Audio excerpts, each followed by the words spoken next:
Well, bam! What up? Rounding out my trip to Indianapolis with my good friend Ricardo. Ricardo, what is up?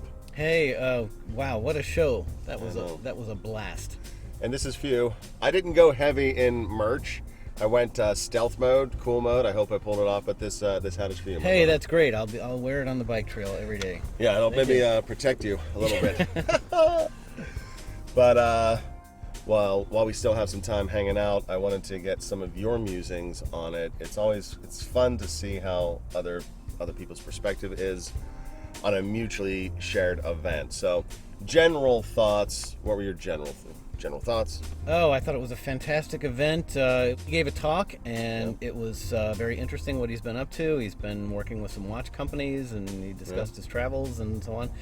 And it was a great crowd. I couldn't believe how unfailingly nice everybody associated with the event was. Yeah. It was just like the people around here are just wonderful. Well, don't forget, a lot of people traveled. But to your point, the staff at Moyer team, love you guys. I have never met a better collective staff at an AD, and I mentioned it to a couple of you that when I go into ADs, it's not normally friendly, or you can tell there's a disgenuine vibe to their friendliness. Not so at your place. I stopped in yesterday before the event, and you guys were fabulous and welcoming and friendly and truly friendly. So Dan and team, well done staffing up that crew.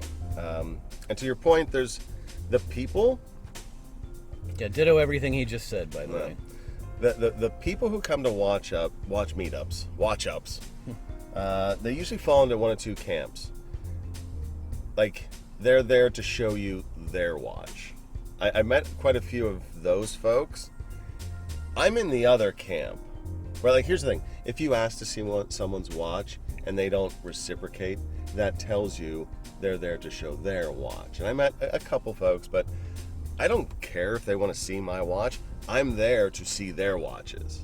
And then we get to conversating, and sometimes people are a little shy about things, but I'm pretty gregarious, so I got some people talking. Oh, you were great. You're a natural people person. It was great to watch you talk to everybody and to discuss, talk turkey on some various watch items. Thanks be to God in all things.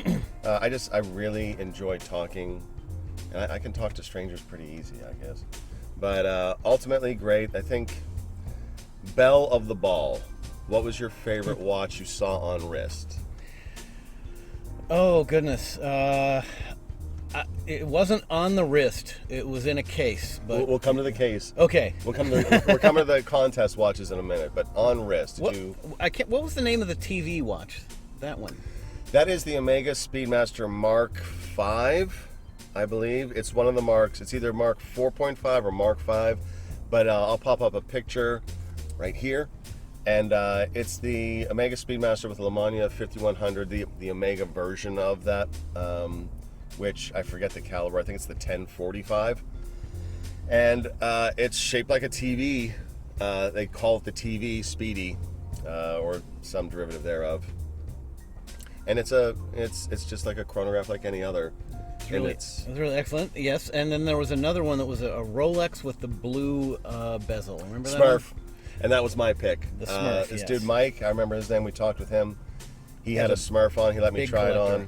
it on, and you spoke with him quite a bit. He's a big collector. He's got Richard Mills and everything in between, and it was interesting. I knew there'd be some heavy cats in the room. I just knew it. I was expecting heavier watches in the case for the competition, like some wild and out stuff. And I did a predictions video. None of my predictions come true for it. We had some garden variety ones and had some unusual ones.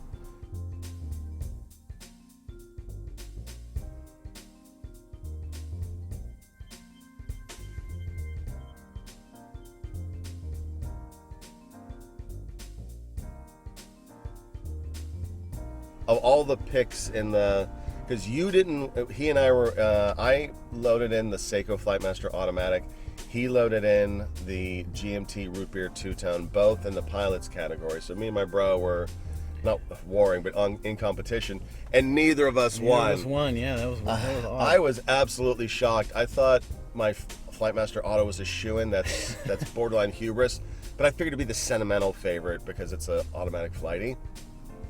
The watch that won is an Omega Flightmaster from 1971, and the dude who had it was a really cool guy, so I don't mind it going to him. It was a worthy winner too. It was a really unique. Let's not go too far. It was a neat watch, and the funny thing about the Flightmasters are the earlier models wear thinner, and I didn't know that because it's got that unusual, almost curve extending case. It's not tonneau, it's not cushion. It's also like the Z33, the modern one, which is that Z33 is based off of this one. It's a neat, unusual watch. It's no auto flighty. I'm just saying. But point being, he was a cool dude. Spoke with him off and on throughout the night. Got to at the end of the night. I think everything was done. You took off. I stuck around. I lingered, and I talked to the winner's circle. And I'm glad when the winners are cool, right?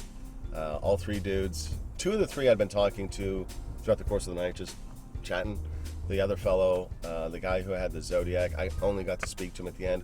I wish I'd met him sooner because he was really cool, knew about watches, and it would have been great to. It's always great to make a new watch, bro.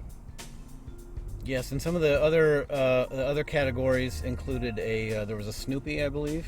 There was a Snoopy in the chrono, because it was chronograph, diver, and then a pilot. Yes, and I remember also in the chrono category was a very attractive Zenith. That Zenith was beautiful. It was a color scheme was just great on it. Yeah, I don't remember the name of it. I'll find a picture of it, but it had a very unique tricolor subdial layout, a pure bright red at 9 o'clock, which is what probably caught both of our eyes. Right. Oh yeah. Yeah. And yeah, what else did you see about? What else did you think about the ones in the case for the contest? Well, we've kind of said it all. One thing that was sort of a recurring theme throughout the evening was that a number of people have kind of seems to have fallen out of love with a certain watch brand. We can say it. And it's understandable. The reasons are Rolex. Clear why. Yes. A lot of people were expressing disdain about Rolex. I generally don't hate on brands, whatever. Buy what you like, enjoy what you like. The only bad watch is an F watch. But I was surprised they were so verbal about it. And what Rolex did to La Californienne was a watchmaker. What they do is they used to buy vintage Rolexes, take the dials out, refinish them to a bright color, and put on a really bright custom strap, and would resell them. And they were doing it right before the OP color line come out, and I think that's why Rolex went after them. So I took offense at that on their behalf. I actually spoke to that couple because I wanted them to know that they had support in the community, even though they weren't going to win that legal battle. And some dude during our session, TGV did a talk about two watches, and there was a Q&A. Some guy brought up this company called Oyster Pop, which is a clock company, I gather, that teaches kids how to tell time, and Rolex shut them down because of the use of the word oyster.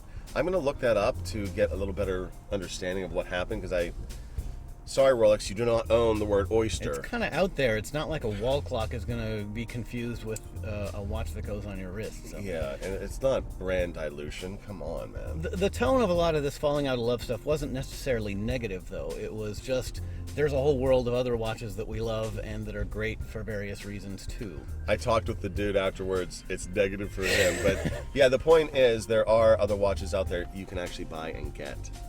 So lastly, great ones too. Yeah. Great ones that won't Absolutely. break the bank. We looked at some very interesting ones yesterday. What'd you see in the case that you liked? Well, okay. The king of the cases was obviously the solid gold AP Royal Oak. Yeah, sitting there in the corner by itself. It was Did you try? You didn't try it on by the night, did you? A mere mortal like me shouldn't try something come on, like you got that. watch It's shy. Lord of the Rings there, but all in its case, sort of by itself. In the coolest circle was this Royal Oak. But if you're going by to do it itself. anywhere, that's the place to do it because they're so cool. Yeah, well, that'll give me a reason to come back here then. Yeah, I would come back. If they did another one of these, I would definitely come back. I had a fabulous stay at my hotel. This town is nice. We're north of Indianapolis at Carmel. Didn't get into downtown Indianapolis. It's just a great place. It's very clean and orderly, and everybody has just been unfailingly nice everywhere I've been. They had a nice security guard detail there yesterday. Shout out to them, Moyer and the security guard. That's very smart considering it's a watch meetup, but I felt safe. Not that I've got something anyone would mark me for, but you don't know. Well, and the store itself, I felt like I trusted them. If they had a watch I wanted, I would have no problem wiring them money to purchase a watch sight unseen, because I bought a watch there. Which one? I don't want to say. It's gonna be a surprise. I have to tune in next time. Tune in. Well, actually, it may take 2 months to come in. Okay. But I had no hesitation leaving a deposit with Derek. It was super cool. We worked a deal. I was really hoping to get that $500 gift certificate from the WID to offset the cost. Wouldn't that have been just ideal? Yes. Or the Breitling bag. And then maybe I could have traded it to the staff for an extra discount, because they seem to really like that Breitling bag. Yeah, it was all crazy. very nice. All right, well, thanks for coming out, bro. It's pretty funny. I texted him randomly 2 weeks ago. Hey, this is happening. You want to go? He's like, oh, yeah, I'm totally down. Let's do it. So it was great to hang with you and shoot some videos. Wonderful. And, great weekend. And this is a watch guys weekend. Yeah. For sure. And we got to do this again. Yeah. I would call this a ride along, but we're sitting. I always promised I'd do sit alongs when the gas prices got too high, but looks like I finally got around to doing a sit along. So thanks for coming along on this fabulous, beautiful hobby of ours and the ride, brother. Thanks. Safe travels. Peace. Peace.